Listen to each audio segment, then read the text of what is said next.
اس کو دیکھنے کے بعد گاؤں والے سینکڑوں کی تعداد میں کلے میں دفن خزانہ نکالنے کے لیے پہنچ گئے۔ رائٹ ونگر گروپس مشتعل ہو گئے اور انہوں نے جھڑپیں شروع کر دی۔ 15 سے زائد پولیس والوں سمیت درجنوں لوگ شدید زخمی ہو گئے، جس کی ہسٹوریکل مس ریپریزنٹیشن پر 100 کروڑ سے زائد کے لا سوٹس فائل ہوئے، جس کو دیکھنے کے لیے 27 مارچ 2025 کو بھارتی پردھان منتری نریندر مودی کو پارلیمنٹ میں آنا پڑا۔ A battle between creative liberty and historical accuracy. A Lions Cub. چھاوا۔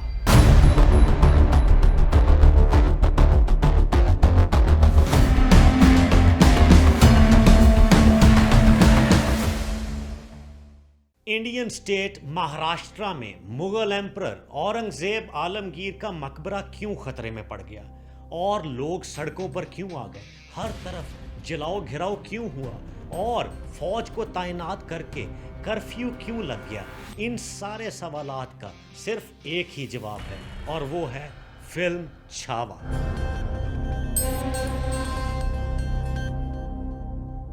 یہ فلم مراٹھا سلطنت کے دوسرے حکمران اور چھترپتی شیواجی مہاراج کے بیٹے سمبھاجی مہاراج کی زندگی پر مبنی تھی۔ وکی کوشل نے سمبھاجی مہاراج اور اکشے کھنہ نے اورنگزیب کا کردار ادا کیا۔ اس فلم میں مغل بادشاہ اورنگزیب کو ایک انتہائی کروئل، پریجوڈسڈ، ہندو مخالف اور اس کے علاوہ لٹیرے حکمران کے طور پہ پیش کیا گیا، جس کے بعد مہاراشٹرا میں حکمران جماعت بی جے پی اور شیو سینا کے رہنما یہ کہتے پائے گئے کہ اورنگزیب عالمگیر کے مقبرے کو مسمار کرنا ضروری ہے، اور وشوا ہندو پریشد نے یہ کہا کہ ہم کرین سے اس کو گرا دیں گے۔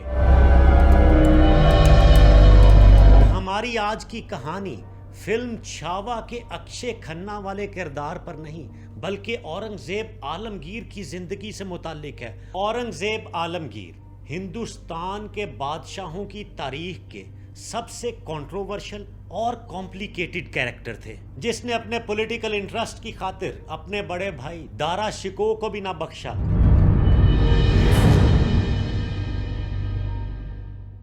اپنے ضعیف باپ کو عمر کے آخری حصے میں 7.5 سال کے لیے زندان میں ڈال رکھا۔ اورنگزیب عالمگیر نے 49 سال تک 15 کروڑ لوگوں پر حکمرانی کی، اور ان کے مغلیہ دور میں یہ حکومت پورے سب کانٹیننٹ تک پھیل گئی۔ 3 نومبر 1618 اورنگزیب عالمگیر اپنے دادا جہانگیر کے دور میں دہاد میں پیدا ہوئے۔ آپ شاہ جہان کے تیسرے بیٹے تھے اور ان چاروں بیٹوں کی ماں ممتاز محل تھیں۔ آپ کو ٹرکش لٹریچر کی تعلیم دلوائی گئی اور کیلی گرافی میں فل مہارت رکھتے تھے۔ شاہ جہان اپنے چاروں بیٹوں میں سے سب سے بڑے بیٹے دارا شکوہ کو حکمران اور اپنا جانشین سمجھتے تھے اور اس کو یہ سب کچھ دینا بھی چاہتے تھے، لیکن اورنگزیب عالمگیر یہ نہیں چاہتے تھے۔ وہ چاہتے تھے کہ ہندوستان پر عالمگیر کا قبضہ ہو، اور اس طرح سے دارا شکوہ اور اورنگزیب عالمگیر کے درمیان فاصلے بڑھتے گئے۔ وہ ایک دوسرے کو بالکل ناپسند کرتے تھے اور آپس میں اس سلطنت کے لیے کھینچا تانی میں مصروف رہتے۔ کبھی ہاتھیوں کی لڑائی دیکھنے کے لیے مغل فیملی بیٹھی ہوتی تو وہاں پہ ہاتھی کے بپھر جانے کے بعد وہ ہاتھی اگر اورنگزیب کے اوپر حملہ آور ہوتا تو دارا شکوہ ایک تماشائی بنے رہتے اور اورنگزیب کو نہ بچاتے۔ اسی طرح سے دارا شکوہ کو کوئی بھی مشکل آن پڑتی تو اورنگزیب اس سے لا تعلق ہو جاتے۔ تاج ہند کا حصول اور ہندوستان پر حکمرانی کے خواب اورنگزیب عالمگیر دن رات دیکھا کرتے تھے، اور یہی وہ رسا کشی تھی جو دارا شکوہ اور اورنگزیب کے درمیان چلتی تھی۔ لیکن دارا اورنگزیب کی چالاکی اور سوچ کا مقابلہ کرنے میں بہت پیچھے رہ گئے۔ بیمار باپ کی حمایت کے باوجود دارا شکوہ کو کچھ نہ مل سکا۔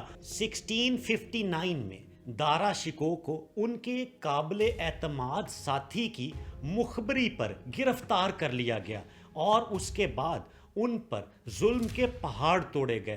دارا شکوہ کو ان کے بیٹے سفر شکوہ کے ساتھ خارش زدہ ہاتھی کے اوپر بٹھا کر دلی کی سڑکوں میں گھمایا گیا، اور ان کے ساتھ اورنگزیب عالمگیر کا ایک سپاہی ننگی تلوار لیے گھوم رہا تھا، اور اس کا کہنا تھا کہ اگر باپ بیٹا اس ہاتھی سے اتر کر بھاگنے کی کوشش کریں گے تو تاج ہند کے حکم پر ان کے سر قلم کر دیے جائیں گے۔ اورنگزیب عالمگیر اور دارا شکوہ کے درمیان ٹگ آف وار کو سمجھنے کے لیے اٹالین ہسٹورین نکولائی مانوچی کی کتاب میں بہت سٹرونگ ریفرنسز موجود ہیں۔ انہوں نے اپنی کتاب میں ایک دلچسپ واقعہ کوٹ کیا اور لکھا کہ جب دارا شکوہ کی موت کا دن تھا، وہاں پہ اورنگزیب نے دارا سے کہا کہ اگر ہم اپنے کردار تبدیل کر لیں، تمہارا رول مجھے مل جائے اور میرا رول تمہارے پاس آ جائے تو تم کیا کرو گے؟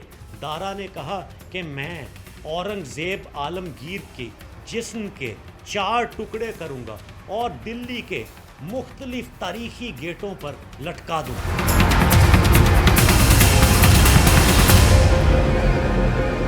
لین پول اور انفیسٹا جیسے یورپین ہسٹورین نے اورنگزیب کو آرٹ اور میوزک سے نفرت کرنے والا اور تعصب کا مارا ہوا قرار دیا، ہندو مخالف، بت شکن اور اپنے فور فادرز کی لبرل سوچ کا قاتل۔ اورنگزیب عالمگیر کی شخصیت کو سمجھنے کے لیے ایک سرٹن اینگل سے اس کی شخصیت کو دیکھنا زیادتی ہے، اور یورپین ہسٹری کے برعکس امریکن ہسٹری کچھ اور کہتی ہے۔ امریکن ہسٹورین آڈرے ٹرسٹکی نے latest book the man and the myth میں لکھا کہ یہ تاثر بالکل غلط ہے کہ اورنگزیب کو ہندوؤں کے مندر مسمار کرنے کے علاوہ کوئی دوسرا کام نہیں تھا، اور انہوں نے ہندوؤں کے مندر گرانے کے علاوہ ان کو مندروں کے لیے بہت ساری جگہ بھی دی، اور ان کی کیبنٹ کا ایک بڑا سائز ہندو منسٹرز پر مشتمل تھا، اور وہی ان کے فیصلوں کے شراکت دار ہوتے تھے۔ ٹیکسیشن کا نظام صرف اور صرف ہندوؤں کے لیے نہیں تھا، بلکہ جو بھی لوگ کسی بھی دوسرے مذہب سے تعلق رکھتے تھے وہ بھی اس کے سرکل میں آتے تھے۔ وہ اگر ہولی پر سختی کرتا تھا تو محرم اور عید کے مواقعوں پر بھی وہی قوانین لاگو کر کے ان ایونٹس پہ بھی سختی سے پیش آتے تھے۔ مین اینڈ دا میتھ میں یہ بھی لکھا ہے کہ اگر اورنگزیب کے پاس 49 سال حکمرانی کی بجائے 20 سال ہوتے تو مورخین اس کو کسی اور انداز میں پورٹرے کرتے۔ برٹش کلونیل پاورز نے اپنی امپیریلسٹک اپروچ کے ساتھ ایسی تاریخ لکھوائی جس میں ڈیوائیڈ اینڈ رول کو اسٹیبلش رکھا جائے، اور ہندو ہمیشہ مسلمانوں سے اور مسلم ہندو سے نفرت کرتے رہیں۔